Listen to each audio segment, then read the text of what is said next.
Hello friends, कैसा आप सब लोग। फ्रेंड्स, आज की वीडियो में बात की जाएगी आपके जीन पियाजे के संज्ञानात्मक विकास का जो इन्होंने सिद्धांत दिया था उसके पार्ट 2 की, यानी कि कोग्निटिव डेवलपमेंट थ्योरी जो आपके जीन पियाजे की है। बहुत ही महत्वपूर्ण थ्योरी है जो आपके एग्जाम में लगभग हर बार क्वेश्चन पूछे जाते हैं कई नंबर के। तो उसका जो पार्ट 2 है वो मैंने आप लोगों के लिए आज अपलोड कर दिया है। इससे पहले पार्ट 1 मैं पहले आप लोगों के लिए अपलोड कर चुका हूं। जब तक आप लोग पार्ट 1 नहीं देखोगे पार्ट 2 आपको समझ में नहीं आएगा। और जो आज की वीडियो के अंदर मैंने क्वेश्चन आंसर इंक्लूड किए हुए हैं जो आपके जीन पियाजे से संबंधित है, उनको भी आप तभी सोल्व कर पाओगे जब आप पार्ट 1 को देखोगे। जब आप पूरी ये सिद्धांत को देख लोगे, समझ लोगे, देन उसके बाद आप लोग क्वेश्चन आंसर को देखना देखते ही सोल्व कर दोगे। ठीक है, इसलिए मेरी आप लोगों के लिए यही सलाह है, पहले पार्ट 1 देखिए, उसके बाद पार्ट 2 देखिए जो आपका बच गया था, देन उसके बाद क्वेश्चन आंसर लगाइए। देख लेना, एक बार में ही पढ़ने के बाद जिस तरीके से मैंने आपको थ्योरी कराई हुई है उसके बाद लाइफ में आपको कभी पढ़ने की जरूरत नहीं पड़ेगी। हमेशा के लिए आपको ये सिद्धांत याद हो जाएगा जो आपका जीन प्यारा। साथ ही चैनल को सब्सक्राइब कर लेना, क्योंकि आपका चाहे सीटेट हो चाहे आपका टेट हो, वो मैं अपने यूट्यूब चैनल पर आपको पूरा सिलेबस करा रहा हूं, इसलिए चैनल को सब्सक्राइब कर लेना ताकि कोई भी आपका टॉपिक छूटे ना जो आपके पेपर में आता हो। चलिए देखिए, जो जीन पियाजे ने 4 स्टेज बताई थी, 3 स्टेज में पहले की वीडियो में बता चुका हूं और उनसे संबंधित महत्वपूर्ण पॉइंट भी बता चुका हूं। आज की वीडियो में स्टार्टिंग की जाएगी 4th स्टेज से, जिसका नाम है औपचारिक संक्रियात्मक अवस्था, यानी फॉर्मल ऑपरेशनल स्टेज। ये 4th स्टेज है। ठीक है, 3 पहले की देख लेना आप लोग, तभी आपको चौथी समझ में आएगी। इस स्टेज में बच्चा होता है 11 साल से ऊपर तक का बच्चा होता है, या कहीं कहीं एग्जाम में कई जगह देखने को मिल जाती है 11 साल से लेके 12 साल तक का बच्चा, या 11 वर्ष से ऊपर तक का, दोनों ही के एग्जाम में देखने को आपको मिली है। ठीक है, ये होती है आपकी फॉर्मल ऑपरेशनल स्टेज। अब इसके अंदर के इंपोर्टेंट पॉइंट के ऊपर देखते हैं जो आपके एग्जाम के लिए महत्वपूर्ण है कि यह संज्ञान की सर्वोच्च अवस्था है। दूसरा, इसमें बच्चा अमूर्त चिंतन करने लग जाता है। और दूसरी बात, और जो चिंतन करता है बच्चा, उसके चिंतन में परिपक्वता यानी मेच्योरिटी आ जाती है। देखिए, सबसे इंपॉर्टेंट टर्म है इस आपकी अवस्था की, फॉर्मल ऑपरेशनल स्टेज की, कि एक तो बच्चा अमूर्त चिंतन करता है, और जो अमूर्त चिंतन करता है वो उसके चिंतन में परिपक्वता होती है, मेच्योरिटी होती है। जैसे फॉर एग्जाम्पल, आप लोग बच्चों से पूछ लेंगे कि बताओ एक दिन का आपको प्रधानमंत्री बनाए तो आप क्या काम करोगे, तो बच्चा एक से ज्यादा आंसर देगा, नए नए आपके सामने आंसर देगा।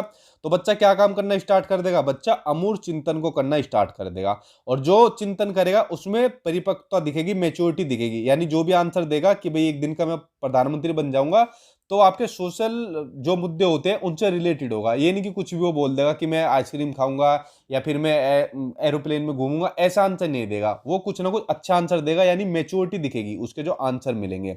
ये आपका जो टर्म है ना, जो मैंने आपको बताया, ये पॉइंट ये आपका बहुत बार पूछा गया आपके सीटेट के एग्जाम में। अगला पॉइंट है निगमनात्मक तर्कना, यानी डिडक्टिव रीजनिंग। जो आपकी 3rd स्टेज थी मूल संक्रियात्मक अवस्था, उसमें थी आपकी इंडक्टिव रीजनिंग यानी आगमनात्मक तर्कना। और जो आपकी 4th स्टेज है इसमें आपकी निगमनात्मक तर्कना यानी डिडक्टिव रीजनिंग। इसमें क्या होता है, इसमें बच्चा नियमों के ऊपर तर्क करने लगता है। उसमें क्या, किसके ऊपर तर्क करता है, उदाहरण के ऊपर यानी एग्जाम्पल के ऊपर। और इसमें किसके ऊपर तर्क करना स्टार्ट करता है, इसमें करता है नियमों के ऊपर तर्क करने लग जाता है। जैसे मैथ के क्वेश्चन माइंड में ही हल कर देते हैं, क्यों, क्योंकि नियम पता है। अब देखिए, बच्चों को मान मान लीजिए आपने प्लस और माइनस करना सिखा दिया। अब चाहे आप लोग उससे कुछ भी पूछे कि बताओ बेटा 47 प्लस 98 तो कितने होते हैं, तो बच्चा इसके लिए पेन कॉपी की जरूरत नहीं पड़ेगी उसको, वो अपने माइंड में ही सोल्व कर देगा इसको। क्यों, क्योंकि उसे नियम पता है, जोड़ने का रूल पता है उसको। तो ये अवस्था में जो होती है वो आपके नियमों पर तर्क करने लग जाता है बच्चा, यानी निगमनात्मक तर्कना आपकी फॉर्मल ऑपरेशनल स्टेज में होती है, डिडक्टिव रीजनिंग। चलिए अब देखते हैं 4th स्टेज होगी। अब करते हैं महत्वपूर्ण क्वेश्चन आंसर जो आपके C TET, UP TET, H TET, जितने भी आज तक टेट हुए हैं उनमें पूछे गए हैं।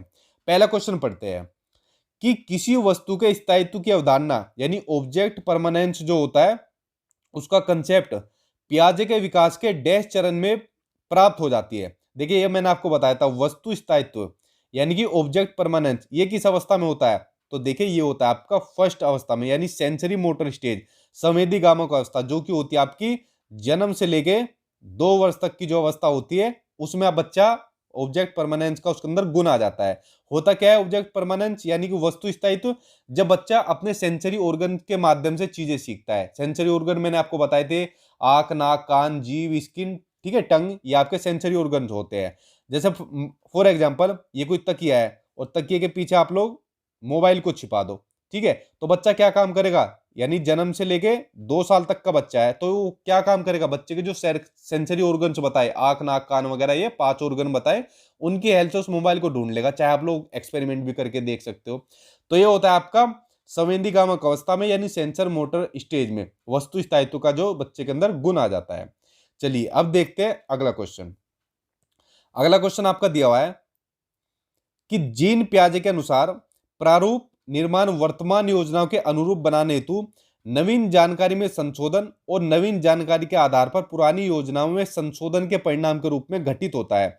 तो इन दो प्रक्रिया को क्या माना जाता है, तो देखो इनको माना जाता है आपका एसिमिलेशन और एकोमोडेशन। ठीक है, अब इनके ऊपर डिटेल में समझना हो तो जो पार्ट 1 मैंने बनाया हुआ है उसको देख लेना, एक बार में आपको देखते समझ में आ जाएगा। तभी इसलिए मैं कह रहा हूं पार्ट 1 समझना आप लोगों के लिए बहुत ही जरूरी है। उसके बाद क्वेश्चन आंसर सोल्व करना, देखना देखते आंसर बता दोगे आप। अगला क्वेश्चन आपका, जीन पियाजे के संज्ञानात्मक विकास के सिद्धांत के अनुसार परिकल्पित निगमनात्मक तर्क, जो मैंने अभी आपको बताया था, ठीक है, यानी जो आपका डिडक्टिव रीजनिंग जो होती है वो किस अवधि में होता है, तो सिंपल सा अभी मैंने आपको बताया, अभी आप लोग आंसर लगा दोगे। फॉर्मल ऑपरेशनल स्टेज में, यानी जो अमूर्त संक्रियात्मक अवस्था होती है, जो भी बताई थी 11 वर्ष से ऊपर तक की अवस्था, उसमें होती है आपकी डिडक्टिव रीजनिंग। ठीक है, जिसमें नियम के ऊपर तर्क करने लगता है बच्चा। चलिए अब देखते हैं अगला क्वेश्चन। अगला क्वेश्चन आपका कि पियाजे के संज्ञानात्मक विकास सिद्धांत में अमूर्त तर्क व परिपक्व नैतिक चिंतन किस अवस्था की विशेषता है। ये भी मैंने अभी आपको सेम ऊपर बताया कि बच्चा अमूर्त तर्क करता है, और जो अमूर्त तर्क चिंतन करना स्टार्ट कर देता है बच्चा, उसमें परिपक्वता आती है, यानी मैच्योरिटी होती है। तो ये किसके अंदर होती है, सिंपल से बात है, फॉर्मल ऑपरेशनल स्टेज, यानी कि आपकी औपचारिक संक्रियात्मक अवस्था में होती है। आंसर आपका थर्ड सही हो जाएगा। चलिए अब देखते हैं अगला क्वेश्चन। अगला क्वेश्चन आपका, अकॉर्डिंग टू पियाजे, यानी पियाजे के अनुसार बच्चों का चिंतन डैश में भिन्न होता है बजाय डैश के। देखिए इसको ध्यान से समझना, इसमें पूछा है पियाजे के अनुसार जो बच्चों का चिंतन होता है वो वयस्कों से, यानी जो बड़े होते हैं, अडल्ट होते हैं, उनसे प्रकार में भिन्न होता है। देखो भाई, बच्चों का सोचने का तरीका कुछ और होगा और बड़ों का सोचने का तरीका कुछ और होगा, तो जो भी चिंतन करते हैं, थिंकिंग करते हैं, वो प्रकार में अलग अलग होता है। ठीक है, बजाय मात्रा के। ठीक है, मात्रा से कोई मतलब नहीं है कि अमाउंट कितना होना चाहिए, तो मात्रा से कोई मतलब नहीं है, सिर्फ प्रकार से मतलब है, क्योंकि सब अलग अलग तरीके से सोचते हैं। बड़ा अलग तरीके से सोचेगा, बच्चा अलग तरीके से सोचेगा। तो आंसर इसमें आपका तीसरा ही सही हो जाएगा। देखिए अब चलते हैं अगले क्वेश्चन के ऊपर। अगला क्वेश्चन आपको दिया हुआ है, पियाजे के अनुसार विकास को प्रभावित करने में निम्नलिखित कारकों में से किसकी भूमिका महत्वपूर्ण होती है। तो देखिए सबसे महत्वपूर्ण भूमिका होती है आपके फिजिकल वर्ल्ड की, यानी भौतिक विश्व के साथ अनुभव की।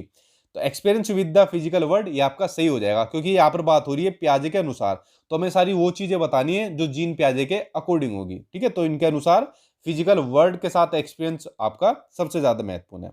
चलिए अब देखते हैं अगला क्वेश्चन। अगला क्वेश्चन आपको दिया हुआ है कि जीन पियाजे के संज्ञानात्मक विकास के सिद्धांत के बारे में निम्नलिखित कथनों में से सही कौन सा है। नीचे 4 स्टेटमेंट दी हुई है, सही वाली बतानी है। पियाजे ने संज्ञानात्मक विकास के 5 स्पष्ट चरण बताए थे, पहला ही गलत हो गया, 5 नहीं 4 बताए थे। पियाजे का तर्क है कि संज्ञानात्मक विकास चरणों में आगे बढ़ने की अपेक्षा निरंतर यानी कंटिन्यूअस होता रहता है, गलत। इन्होंने ये बताया था स्टेप बाय स्टेप होता है। ठीक है, जैसे बच्चा मूल संक्रियात्मक अवस्था में जन्म से 2 वर्ष में ये चीजें करता है, उसके बाद फिर ये चीजें करता है।